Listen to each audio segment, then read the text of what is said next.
గెలుపోటములు సహజమే, కష్ట సుఖాలు కామనే. కానీ రెండు ఒకేసారి వస్తే తట్టుకొని నిలబడటం చాలా కష్టం. పల్లవి ప్రశాంత్కు ఇటువంటి పరిస్థితి ఏర్పడింది. తనను తెలుగు బిగ్ బాస్ 7వ సీజన్ విజేతగా ప్రకటించడంతో ఫుల్ ఖుషి అయ్యాడు ప్రశాంత్. కానీ ఫినాలే ఎపిసోడ్ జరిగిన కొద్ది క్షణాలకే గందరగోళం సృష్టించాడు. స్టూడియో బయట పరిస్థితి బాలేదు.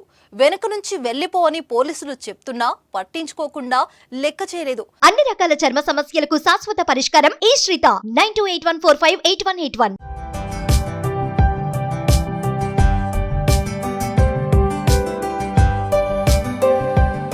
బిగ్ బాస్ సీజన్ 7 ఫినాలే పూర్తయిన తర్వాత హౌస్ నుంచి ట్రోఫీతో అన్నపూర్ణ స్టూడియో నుంచి బయటకు వచ్చాడు పల్లవి ప్రశాంత్.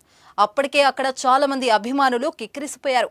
ఆ సమయంలో పల్లవి ప్రశాంత్ మద్దతుదారులు ఊరేగింపుగా తీసుకెళ్లే ప్రయత్నంలో ఉద్రిక్త పరిస్థితులు నెలకొన్నాయి.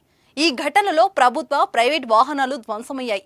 ఈ పరిస్థితికి కారణం పల్లవి ప్రశాంత్, అతడి సోదరుడే అంటూ పోలీసులు కేసు నమోదు చేశారు. ఇందులో A1 గా పల్లవి ప్రశాంత్, A2 గా అతడి సోదరుడు మనోహర్, A3 గా వినయ్లను చేర్చారు. డిసెంబర్ 20న పల్లవి ప్రశాంత్, మనోహర్లను అరెస్టు చేసి కోర్టులో హాజరుపరిచారు. కోర్టు కొద్ది రోజులు రిమాండ్ విధించింది.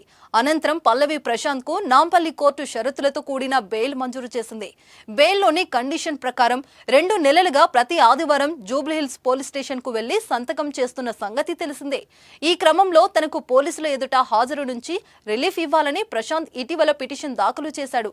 దీనిపై బుధవారం నాడు విచారణ చేపట్టిన నాంపల్లి కోర్టు ప్రశాంత్ ఆయన సోదరుడు పోలీసుల ఎదుట హాజరు కావాల్సిన అవసరం లేదని వెల్లడించింది.